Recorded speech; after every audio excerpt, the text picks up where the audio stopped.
നമസ്കാരം, എല്ലാവർക്കും സ്വാഗതം. ഇന്നത്തെ ഡെയിലി അപ്ഡേറ്റ്സിലേക്ക്. ഇന്ന് 2026 ജനുവരി മാസം 4-ാം തീയതി ഞായറാഴ്ച. ഇന്നത്തെ ഏറ്റവും പ്രധാനപ്പെട്ട വാർത്താ അപ്ഡേറ്റുകളും നാളെയും വരും ദിവസങ്ങളിൽ നിങ്ങളെല്ലാവരും അറിഞ്ഞിരിക്കേണ്ട, ശ്രദ്ധിക്കേണ്ട വളരെ പ്രധാനപ്പെട്ട അറിയിപ്പുകൾ, അപ്ഡേറ്റുകളൊക്കെയാണ് ഡെയിലി അപ്ഡേറ്റ്സ് നിങ്ങളുമായിട്ട് ഷെയർ ചെയ്യുന്നത്. എല്ലാ പ്രേക്ഷകരും പൂർണ്ണമായിട്ട് ഈ അപ്ഡേറ്റുകൾ ശ്രദ്ധിക്കുക. നിങ്ങളെല്ലാവരും വീഡിയോ ഒന്ന് ലൈക്ക് ചെയ്ത് എല്ലാ പ്രേക്ഷകരിലേക്കും മറക്കാതെ ഒന്ന് ഷെയർ ചെയ്ത് എത്തിക്കുക.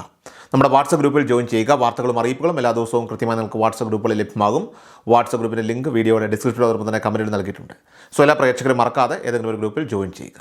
ഏറ്റവും ആദ്യത്തെ പ്രധാനപ്പെട്ട വാർത്താ അപ്ഡേറ്റ്: കേരളത്തിലെ മുഴുവൻ വില്ലേജുകളിലും ഭൂമി സംബന്ധമായിട്ടുള്ള വിവരങ്ങൾ കുറ്റമറ്റ രീതിയിൽ ക്രമീകരിക്കുന്നതിനായിട്ട് സംസ്ഥാന സർക്കാർ ഡിജിറ്റൽ റീസർവേ നടപടികൾ അതിവേഗം പൂർത്തിയാക്കി വരികയാണ്. റവന്യൂ, സർവേ, രജിസ്ട്രേഷൻ എന്നീ വകുപ്പുകളെ സംയോജിപ്പിച്ചുകൊണ്ട് എൻ്റെ ഭൂമി എന്ന ഏകജാലക പോർട്ടൽ ഇതിനായിട്ട് ഇപ്പോൾ സജ്ജമാക്കിയിരിക്കുകയാണ്. ഉടമസ്ഥാവകാശ രേഖകൾ, സ്കെച്ചുകൾ, നികുതി വിവരങ്ങൾ എന്നിവ ഇനി മുതൽ ഈ പോർട്ടലിലൂടെ പൊതുജനങ്ങൾക്ക് ലഭ്യമാകും.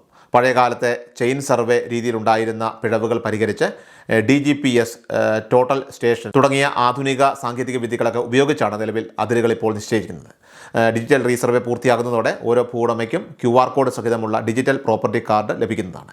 ഭൂമിയുടെ കൃത്യമായ വിസ്തീർണം, അതിരുകൾ, ഉടമസ്ഥാവകാശം എന്നിവ രേഖപ്പെടുത്തിയ ഈ കാർഡ് ഭൂമിയുടെ ആധികാരിക രേഖയായിട്ട് പരിഗണിക്കപ്പെടും. ഭൂമി കൈവശം വെച്ചിരിക്കുന്നതിലെ അപാകതകൾ പരിഹരിക്കുന്നതിനായിട്ട് സർക്കാർ പുതിയ റെഗുലറൈസേഷൻ ബില്ല് അവതരിപ്പിച്ചിട്ടുണ്ട്.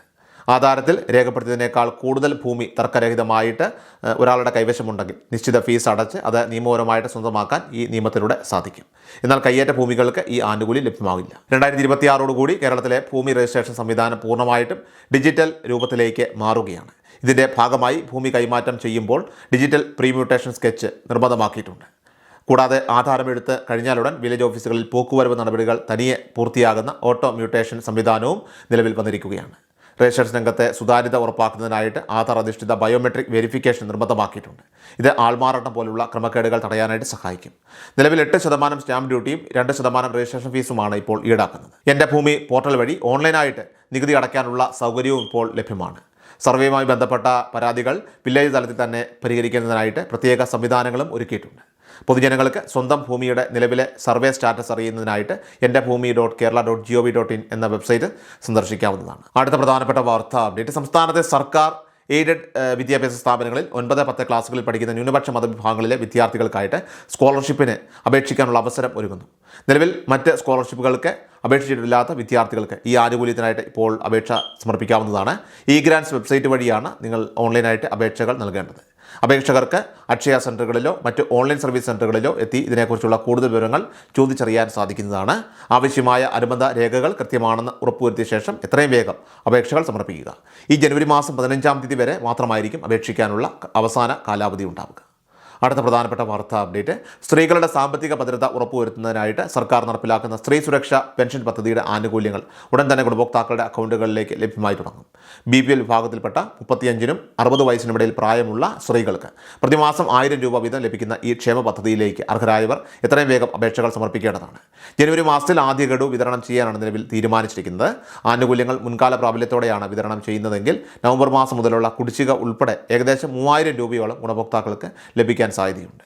ഉദ്യോഗസ്ഥർ അപേക്ഷകൾ കൃത്യമായിട്ട് പരിശോധിച്ച് വളരെ വേഗത്തിൽ അംഗീകാരം നൽകുന്നതാണ്. ആദ്യഘട്ടത്തിൽ അപേക്ഷിക്കാൻ വൈകുന്നവർക്ക് പിന്നീട് ആനുകൂല്യങ്ങൾ ലഭ്യമാകുന്നതിൽ തടസ്സങ്ങൾ നേരിട്ടേക്കാം. മറ്റ് ക്ഷേമ പെൻഷനുകളെ പോലെ തന്നെ ഈ പദ്ധതിയിലും ഗുണഭോക്താക്കൾക്ക് വർഷം തോറും മസ്റ്ററിങ് ഉണ്ടായിരിക്കുന്നതാണ്. സാധാരണ പെൻഷനുകൾ വിതരണം ചെയ്യുന്ന അതേ സമയത്ത് തന്നെ ഈ പദ്ധതിയുടെ തുകയും അക്കൗണ്ടുകളിൽ എത്തുന്നതായിരിക്കും. എന്നാൽ അപേക്ഷകൾ സമർപ്പിക്കുമ്പോൾ അർഹതയുള്ളവരാണെന്ന് പ്രത്യേകം ഉറപ്പുവരുത്തേണ്ടതുണ്ട്. മറ്റ് ക്ഷേമ പെൻഷനുകൾ വാങ്ങുന്നവരോ കുടുംബ പെൻഷൻ ലഭിക്കുന്നവരോ സർക്കാർ, അർദ്ധ സർക്കാർ സ്ഥാപനങ്ങളിൽ സ്ഥിര നിയമനമോ കരാർ നിയമനമോ ഉള്ളവരോ ഈ പദ്ധതിക്ക് അർഹരല്ല. അതേസമയം സ്വകാര്യ സ്ഥാപനങ്ങളിൽ ജോലി ചെയ്യുന്ന സ്ത്രീകൾക്ക് അപേക്ഷിക്കുന്നതിന് തടസ്സമില്ല. അനർഹമായിട്ട് ആനുകൂല്യം കൈപ്പറ്റുന്നതായിട്ട് കണ്ടെത്തിയാൽ 18% പിഴപ്പലിശ സഹിതം തുക സർക്കാരിലേക്ക് തിരിച്ചടക്കേണ്ടി വരുമെന്ന കാര്യം കൂടി പ്രത്യേകം ഓർക്കേണ്ടതാണ്. അതിനാൽ തന്നെ കൃത്യമായിട്ട് പൂരിപ്പിച്ച സാക്ഷ്യപത്രവും അനുബന്ധ രേഖകളും സഹിതം അർഹരായ ഗുണഭോക്താക്കൾ കൃത്യസമയത്ത് തന്നെ അപേക്ഷകൾ സമർപ്പിക്കേണ്ടതാണ്. അടുത്ത പ്രധാനപ്പെട്ട വാർത്താ അപ്ഡേറ്റ്: സംസ്ഥാനത്ത് ജനുവരി മാസത്തിലെ റേഷൻ വിതരണം ജനുവരി 3 ഇന്നലെ മുതൽ ആരംഭിച്ചിട്ടുണ്ട്. മുൻഗണനേതര വിഭാഗത്തിലെ വെള്ള, നീല റേഷൻ കാർഡുകൾക്ക് ജനുവരി മാസത്തെ റേഷനോടൊപ്പം തന്നെ അധികം അരി ലഭിക്കില്ല. എന്നാൽ വെള്ള, നീല കാർഡുകാർക്ക് റേഷൻ വിഹിതത്തിൽ ആട്ട ഉൾപ്പെടുത്തിയിട്ടുണ്ട്. കഴിഞ്ഞ മാസം വെള്ള കാർഡിന് 10 കിലോ അരിയാണ് ലഭിച്ചത്. എന്നാൽ ഈ മാസം 2 കിലോ അരി മാത്രമായിരിക്കും ലഭിക്കുക. പകരം ആട്ട ഉൾപ്പെടുത്തിയിട്ടുണ്ട്. 2023 ഓഗസ്റ്റിന് ശേഷം മുൻഗണനേതര വിഭാഗത്തിന് ആട്ട അനുവദിക്കുന്നത് ആദ്യമായിട്ടാണ്. നീല കാർഡിലെ ഓരോ അംഗത്തിനും 2 കിലോഗ്രാം വീതം അരി ജനുവരി മാസത്തിൽ ലഭിക്കും. ജനുവരി, ഫെബ്രുവരി, മാർച്ച് എന്നീ ക്വാർട്ടറിൽ വൈദ്യുതി ഉള്ള അന്ത്യോദയ അന്ന യോജന മഞ്ഞ റേഷൻ കാർഡ് വിഭാഗത്തിലുള്ളവർക്ക് 1 ലിറ്റർ മണ്ണെണ്ണ ലഭിക്കുന്നതാണ്. മറ്റ് കാർഡ് ഉടമകൾക്ക് 1/2 ലിറ്റർ വീതമാണ് റേഷൻ കടകൾ വഴി മണ്ണെണ്ണ വിതരണം ചെയ്യുന്നത്. വൈദ്യുതി ഇല്ലാത്ത വീടുകളിലെ കാർഡുകൾക്ക് ആകെ 6 ലിറ്റർ മണ്ണെണ്ണയും ലഭിക്കുന്നതാണെന്ന് ഭക്ഷ്യ പൊതുവിതരണ വകുപ്പ് വ്യക്തമാക്കിയിട്ടുണ്ട്. മഞ്ഞ കാർഡുകാർക്ക് സൗജന്യമായിട്ട് 30 കിലോ അരിയും 2 കിലോ ഗോതമ്പും 3 പാക്കറ്റ് ആട്ട 7 രൂപ നിരക്കിലും 1 കിലോ പഞ്ചസാര 27 രൂപ നിരക്കിലുമാണ് ലഭിക്കുന്നത്. മുൻഗണനാ വിഭാഗം കാർഡിലെ ഓരോ അംഗത്തിനും 4 കിലോ അരിയും 1 കിലോ ഗോതമ്പും സൗജന്യമായി ലഭിക്കുന്നതാണ്. ഓരോ അംഗത്തിനും 2 കിലോ അരി വീതം കിലോയ്ക്ക് 4 രൂപ നിരക്കിലാണ് പൊതുവിഭാഗം സബ്സിഡി കാർഡിന് ഈ മാസം ലഭിക്കുന്നത്. കൂടാതെ അതാത് താലൂക്കിലെ സ്റ്റോക്ക് അനുസരിച്ച് കാർഡിന് 1 കിലോ അരി മുതൽ 2 കിലോ വരെ ആട്ട കിലോയ്ക്ക് 17 രൂപ നിരക്കിൽ ലഭിക്കുന്നതാണ്. പൊതുവിഭാഗം കാർഡിന് 2 കിലോ അരി കിലോയ്ക്ക് 10 രൂപ 90 പൈസ നിരക്കിലായിരിക്കും ലഭിക്കുക.